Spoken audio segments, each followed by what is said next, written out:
Is there any body part that you feel that's pressing harder into the floor versus the opposite side, kind of barely touching the floor? Shift your weight from side to side on your hip bone and see if one side of your sacrum is higher than the other. And make the shifting of the weight really, really small, like you're kind of rocking your hip from side to side. And come back to the center. Notice your shoulder blade. Is one shoulder blade closer to the floor than the other one? And start shifting the weight from one shoulder blade to the other. And see if one of them gets to the close sooner than the other. Is one of them bonier than the other? And start shifting the weight small from side to side. And stop.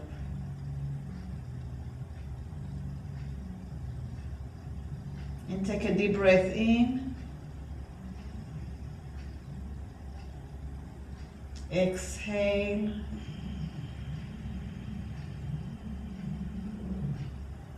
Take again, deep breath in. Exhale. Now notice again your sacrum, the bony part behind your hip. And if you have one side that's closer to the ground than the other one, let's say that your left side is closer to the ground, bend your right leg and put your foot on the floor and the knee up towards the ceiling. Press the foot into the floor, allowing the right hip to come off the ground.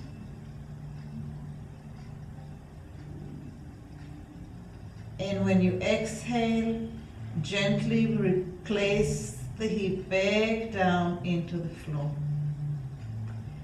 Press the heel and the right foot into the ground as you inhale and roll yourself to the left.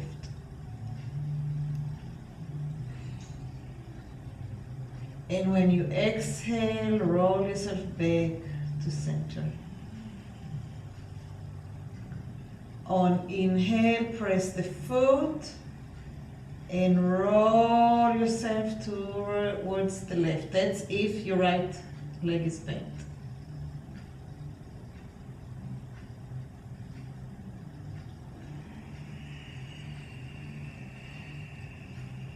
Leave both hands on the floor now, and as you press the right foot and you roll your hip towards the left, rotate the right thumb out. Keep both hands on the floor. Rotate the right thumb out and the left thumb out so the palms are facing up.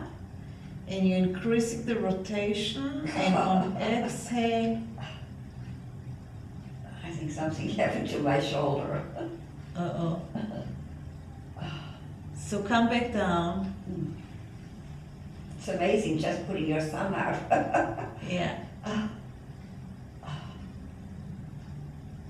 On the next one, do the same thing, but start with, as you press the foot, start rotating the arm and only bring the hip to the left just as much as your shoulder can stay on the ground.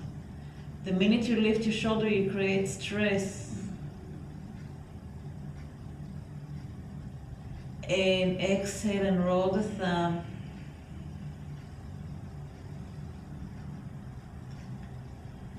So you press the foot, you roll the arms, and you keep the knee up, and you rotate the hip just as much as it will allow, slowly making the vertebra, the muscles between the vertebrae more pliable, and roll back down on the exhale.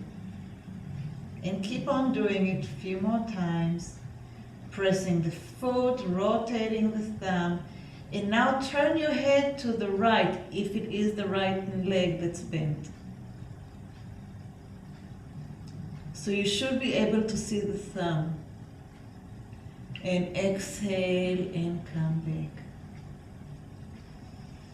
By rotating the head to the direction away from where the hip is going, you're creating a double twisting the back, squeezing the vertebrae and the spinal fluid even more. And by rotating the thumb and the arms, you're pressing the shoulder blades into the floor and providing a deeper rotation at the bottom of your spine.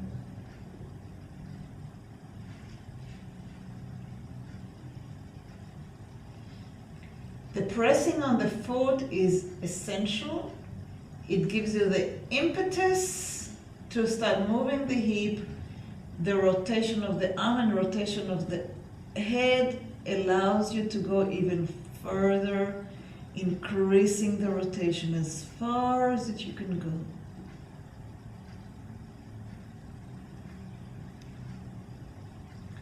And we're going to do it one more time, pressing the foot, rotating, and the head goes in the opposite direction that the hip is going.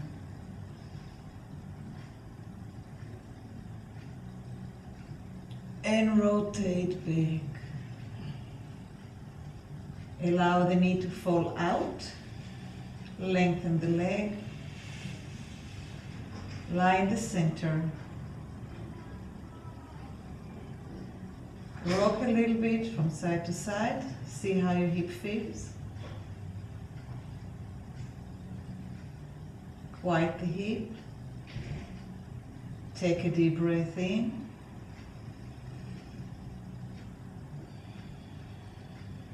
Exhale.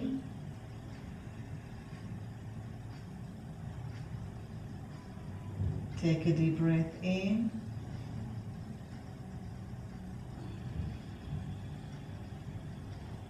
Exhale. Bend your left leg.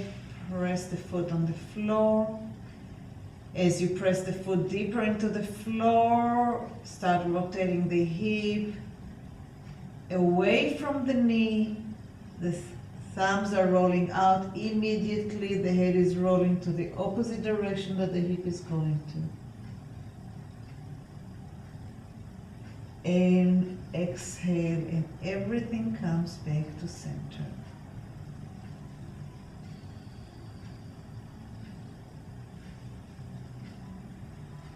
Pressing the foot on the inhale and rotating.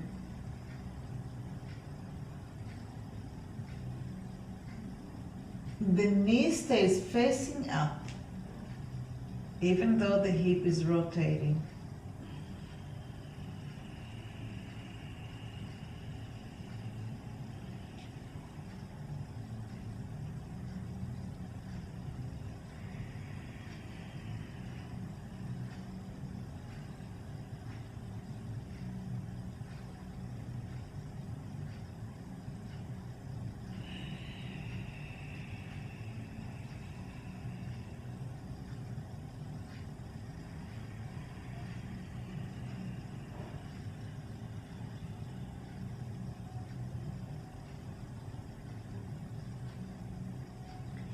Make sure that the eyes are moving in the direction that the head is moving.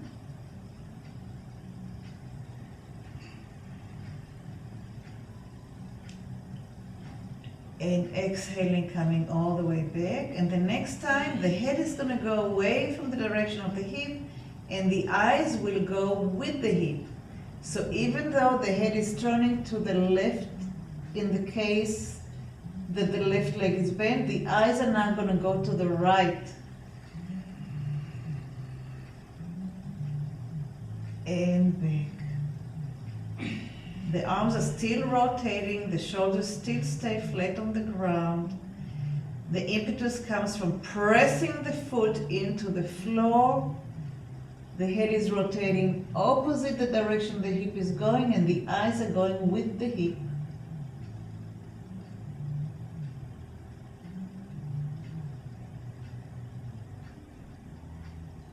Hopefully that will get the side that was closer to the floor moving forward enough to make a change.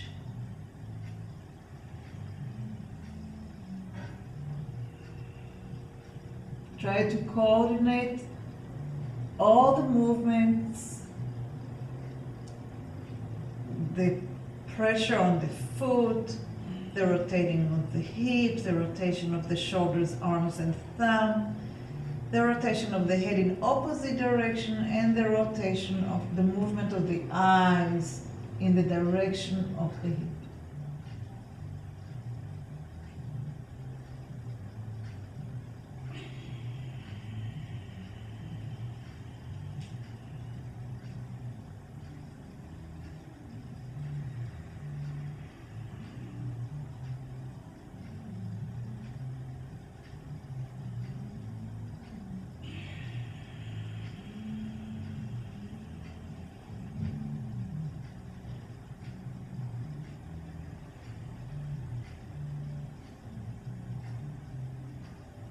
And make the next one be the last one of this movement.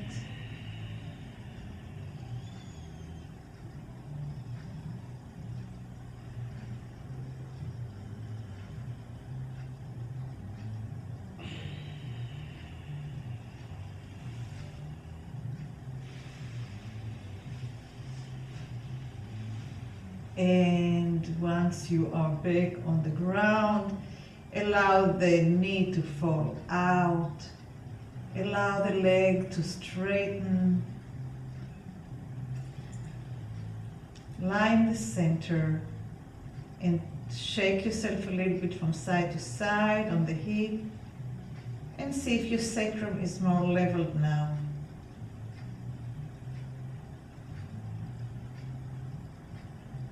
And my whole back is, Your whole back is my absolutely. shoulders, everything, yeah.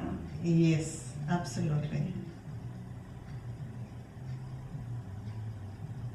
Just take a few full breaths, allowing it to integrate.